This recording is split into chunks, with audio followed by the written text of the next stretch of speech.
Hello welcome back to our channel. ఈరోజు video ఏంటి అని అంటే, చాలామంది ఓవర్ వెయిట్తోనే బాధపడుతూ ఉంటారు.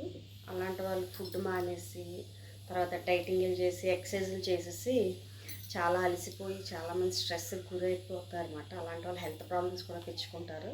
సో ఈరోజు నేను కొన్ని టిప్స్ అయితే చెప్తానమాట. హెల్తీగా వెయిట్ లాస్ ఎలా అవ్వాలి, ముఖ్యంగా హౌస్ వైఫ్స్ చెప్తున్నాను. ఈ వెయిట్ లాస్ అవ్వాలనే ఈ ప్రాసెస్లో పడిపోయి చాలా వరకు హెల్త్ పాడు చేసుకుంటున్నారు. ఎందుకంటే ఇంట్లో అంత పని చేసుకొచ్చి మీరు ఏమీ తినకుండా డైటింగ్ లైక్ చేసేసి హెల్త్ పాడు చేసుకుంటే మీ ఫ్యామిలీ మొత్తం లాస్ అవుతారు. మీ వల్ల మెయిన్గా పిల్లలు బాగా సఫర్ అవుతారు కదా.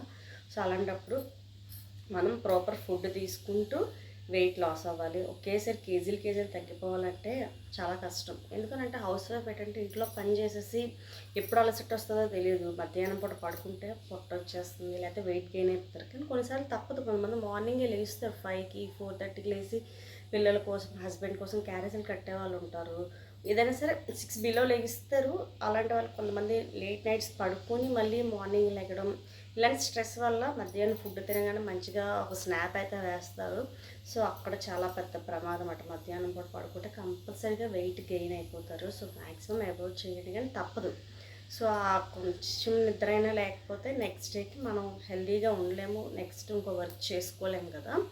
సో ఇంకా ఫుడ్ మానేస్తే వెయిట్ తగ్గిపోతారా అంటే, ఫుడ్ మానేస్తే కూడా వెయిట్ పెరిగిపోతారు. సో మనం ఫుడ్ తింటూ చక్కగా వాకింగ్ చేసుకుంటూ చిన్న చిన్న యోగా అవి చిన్న ఉంటాయి కదా.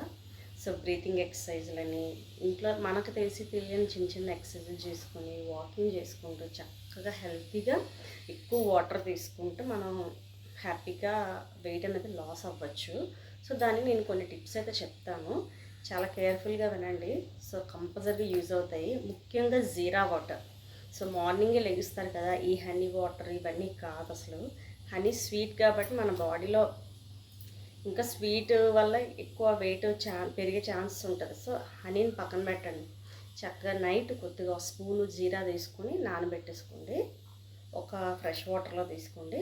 అండ్ మార్నింగ్ మీరు ఏదైతే నానబెట్టారో ఆ జీరా వాటర్ని బాగా బాయిల్ చేయండి. ఒక గ్లాస్ వాటర్ తీసుకుంటే హాఫ్ గ్లాస్ అయ్యేలాగా మార్నింగ్ ఆ నానబెట్టిన వాటర్తోనే సో వేడి చేసేసుకోండి. బాగా బాయిల్ అయిపోయిన తర్వాత హాఫ్ గ్లాస్ వస్తుంది కదా. సో దాన్ని మార్నింగ్ హ్యాపీగా తాగేయండి. చక్కగా టీ అలా తాగుతారు సిప్ చేసుకుంటూ. సో అలా తీసుకోండి. సో అది తాగేసిన ఒక హాఫ్ అన్ అవర్ తర్వాత మీరు వాటర్ తీసుకోండి. అంటే నార్మల్గా వాటర్ అయితే తాగేయండి. ఇంకా టీ అలవాటు ఉన్న వాళ్ళు, కాఫీలు అలవాటు ఉన్న వాళ్ళు కంపల్సరీగా అవి తాగకపోతే ఉండలేరు కాబట్టి, సో అలాంటి వాళ్ళు చక్కగా మీరు ఒక హాఫ్ అన్ అవర్ 1 అవర్ తర్వాత మీరు ఏదైతే తాగాలనుకున్నారో టీ కాఫీ తాగేయండి. అండ్ బ్రేక్ఫాస్ట్ ఏంటంటే కొద్దిగా అర్లీగా చేయడానికి ట్రై చేయండి. అది కూడా ఏంటి అంటే మైదా పిండి కాకుండా గోధుమ పిండి, ఇడ్లీ బ్యాటర్తో, రైస్ ఐటమ్ కాకుండా ఇలాంటివి ట్రై చేయండి. మార్నింగే రైస్ అనేది బాడీకి ఫుడ్. సో చాలామంది దోశలు కూడా ఎక్కువ తింటూ ఉంటారు. దోశ కూడా రైస్ ఐటమ్ కింద వస్తుంది, ఎందుకంటే మనం బియ్యం వేసి నానబెడుతున్నాము కాబట్టి. సో దోశ కన్నా మనకి ఇడ్లీ బెస్ట్. లేదనుకుంటే మీరు గోధుమ పిండితో చేసుకున్న చపాతీస్ ఉంటాయి కదా, సో అయినా పర్వాలేదు. లేదు ఇంకా బెస్ట్ ఏంటంటే ఒక గ్లాసు రాగి జావ అండ్ 2 eggs. ఇంకా కావాలంటే మీకు ఏమైనా సమ్ ఫ్రూట్స్ పెట్టుకోండి బ్రేక్ఫాస్ట్కి. అది కూడా అర్లీగా చేసేయండి. సో అది అయిపోయిన తర్వాత ఏది ఏమైనా సరే మధ్యాహ్నం లంచ్ మటుకు ఒక 1 లోపు కంప్లీట్ చేసేయండి. ఓకే. అండ్ ఇంకా మొత్తం ఈ మనం మార్నింగ్ నుంచి ఈవినింగ్ దాకా తినేదంతా ఒకవేళ స్నాక్స్ తినే అలవాటు ఉంటే ఈవినింగ్ 4:30, 5 లోపు తినేయండి. ఇంకా నైట్ డిన్నర్ విషయానికి వస్తే మీరు ఏం చేయాలంటే నైట్ డిన్నర్ వచ్చేసి చాలా లైట్ ఫుడ్ తీసుకోండి. మీరు రైస్ తినే వాళ్ళైతే కొద్దిగా బేగా తినడానికి ట్రై చేయండి. Non veg items maximum night avoid చేయండి. మార్నింగ్ అంటే ఆఫ్టర్నూన్ తీసుకోండి. ఒకవేళ నైట్ తినాల్సి వచ్చింది, ఒకవేళ ఏదైనా ఫంక్షన్కి వెళ్ళవచ్చు, లేకపోతే ఏదైనా అకేషన్ రావచ్చు. So night time non veg తినాల్సి వచ్చిందంటే బిఫోర్ 7 కల్లా మనం కంప్లీట్ చేసుకోవాలి. సో అదే వెజ్ అనుకోనుకుంటు ఒక 8 లోపు మీల్ కంప్లీట్ చేసేయండి. కంప్లీట్ చేసేసి ఇంకా అసలు ఏమి తినద్దు, ఫ్రూట్స్ కానీ అసలు ఏమి టచ్ చేయద్దు. ఇంకా మన బాడీని ఇంకా రిలాక్స్కి వదిలేయండి. సో ఈ మార్నింగ్ నుంచి తిన్న ఫుడ్ మొత్తం మనం ఏదైతే ఉందో 8 to నైట్ మొత్తం, తర్వాత నెక్స్ట్ డే మనం ఎప్పుడు తింటాం, మహా అయితే ఒక 9, 8 కల్లా బ్రేక్ఫాస్ట్ చేస్తాం కదా. సో ఎలా కదైనా సరే ఈ 8 to మొత్తం 8-12 అవర్స్ అయితే గ్యాప్ వస్తుంది. ఈ 12 అవర్స్ మన బాడీకి రెస్ట్ ఇచ్చేసామనుకోండి, అది చాలా బాగా పనిచేసి అన్నెసెసరీ ఫ్యాట్ని కూడా కరిగిస్తుంది. మ్యాక్సిమం ఏంటంటే మన బాడీకి అనేది రెస్ట్ ఇవ్వాలి. రెస్ట్ ఇవ్వకుండా అదే పనిగా అడిస్తున్నాం అనుకోండి, అదేమవుతుందంటే కరిగనివ్వకుండా వచ్చిన ఫ్యాట్ని స్టోరేజ్ చేస్తుందన్నమాట. ఎందుకనంటే అదే అలసిపోతుంది ఇంకా. సో అదేంటంటే మన బాడీలో ఉన్న ఫ్యాట్ని బయట పంపించడానికి అది ఇష్టపడితే మన బాడీ కూడా ఏంటంటే ఇంకా టైట్ అయిపోతుందన్నమాట. అంత బేగా బాడీలో ఫ్యాట్ అనేది కరగడానికి ఇష్టపడదు బాడీ. ఏంటంటే ఇంకా రెసిస్టెన్స్కి అలవాటు పడిపోద్ది. సో ముఖ్యంగా వీలైతే మీరు కంపల్సరిగా మార్నింగ్ వాకింగ్ చేసుకోండి చక్కగా. మార్నింగ్ టైము మాకు వాకింగ్ చేసుకునే టైం ఉంటుంది అనుకుంటే చేసుకోవచ్చు.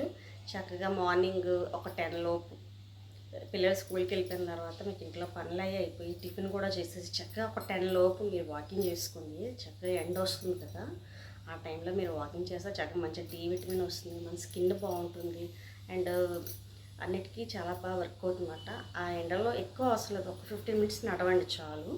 తర్వాత ఈవినింగ్ కూడా ఒక హాఫ్ అన్ అవర్ నడవడానికి ట్రై చేయండి. నడవడం వల్ల మీరు వెయిట్ లాస్ అయిపోతారు అన్నది మటుకు వాస్తవం కాదు. అసలు నడిస్తే వెయిట్ అనేది లాస్ అవ్వరు, మన బాడీలో సిస్టమ్ మొత్తం యాక్టివేట్ అవుతుందన్నమాట. సో ఇక అంటే బాడీ ఎక్కడికక్కడ ఫ్యాట్ బాడీని మూమెంట్ చేస్తూ ఉంటుంది. సో అంటే ఫ్యాట్ ఉన్నా లేకపోతే ఏవైనా మనం తిన్న ఫుడ్ అరగకపోయినా సరే డైజెస్ట్ అవుతుంది. అండ్ మనం మెయిన్గా చేసిందంటే ఫుడ్ అనేది మనం రోజు కడుపు నిండా తింటాం కదా, 100% తిన్నాం అనుకో, అందులో ఒక 25% తగ్గించండి. ఒక 10 days చేయండి, ఆటోమేటిక్గా మీరు ఆ 75%కి అయితే అలవాటు పడతారు. తర్వాత మళ్ళీ 60% అలాగా ఒక 50%కి రండి. అంతేగాని ఫుడ్ మానొద్దు, చక్కగా తినండి. తింటూనే వెయిట్ అనేది లాస్ అయిపోండి. చక్కగా అనవసరంగా పిచ్చి పిచ్చి వీడియోలు చూసేసి ఎవరెవరో ఏదో చెప్తారు అవి తినండి ఇది తినండి. అందరి దగ్గర అన్ని డబ్బులు ఉండవు కదా, ఆ పప్పులు కొనుక్కోవాలి ఈ పప్పులు కొనుక్కోవాలి ఏవేవో చెప్తారు. ఆ సీడ్స్ నానబెట్టుకొని తెల్లవారి జ్యూసులు చేసుకొని తాగేయండి అని చెప్తారు. అది రోజుకి కనీసం ఒక 200 ఇన్వెస్ట్ చేస్తే కానీ అవ్వదు అలాంటి జ్యూసులు. మరి అంతేం అవసరం లేదు, మీరు తిన్న ఫుడ్తోనే మీరు డైలీ మెయింటైన్ చేస్తుంటే ఆటోమేటిక్గా వెయిట్ అనేది లాస్ అయిపోతారు. మరీ ముఖ్యంగా ఒక మంచి టిప్ అయితే చెప్తాను, ఇది చాలా బాగా యూజ్ అవుతుంది. హాట్ వాటర్ మార్నింగ్ నుంచి ఈవినింగ్ దాకా హాట్ వాటరే తాగండి. అలా అని చెప్పేసి వేడి నీళ్ళు తాగేకండి, గోరువెచ్చటైనా పర్లేదు. ఈవినింగ్ దాకా ఇంకా మీ డేలో అనేది ఆ హాట్ వాటర్ అనేది యాడ్ చేసేసుకోండి, దానివల్ల ఏ ప్రాబ్లం లేదు. వేడిగా కాదు, గోరువెచ్చగా తాగండి. సో హాట్ వాటర్ చాలా చేంజెస్ తీసుకొస్తుంది బాడీలోని. చక్కగా మీరు తిన్న ఫుడ్ కూడా బేగా డైజెషన్ అయిపోతుంది. చూడండి, ట్రై చేయండి. అండ్ జీరా వాటర్ అసలు మిస్ అవ్వద్దు. సో ఇంకా ఎవరికైనా మీకు ఇంకా ఇంట్రెస్ట్ ఉంటే చక్కగా ఒకరోజు ధనియాల వాటర్, జీరా వాటర్ మాత్రం మిస్ చేయొద్దు. అండ్ మీకు ఇంట్రెస్ట్ ఉంటే ఈ జీలకర్రలోనే ధనియాలు యాడ్ చేసుకుని బాయిల్ చేసుకుని తాగండి, అది కూడా మంచిది. అంటే డైజెషన్ ప్రాబ్లమ్స్ ఉన్న వాళ్ళకి బాగా యూజ్ అవుతుంది.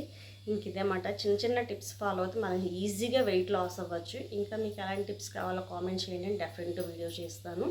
So thanks for watching. Video నచ్చితే కంపల్సరీగా లైక్ చేసి షేర్ చేయండి, కామెంట్ చేయండి. Okay, thanks for watching. Okay, bye.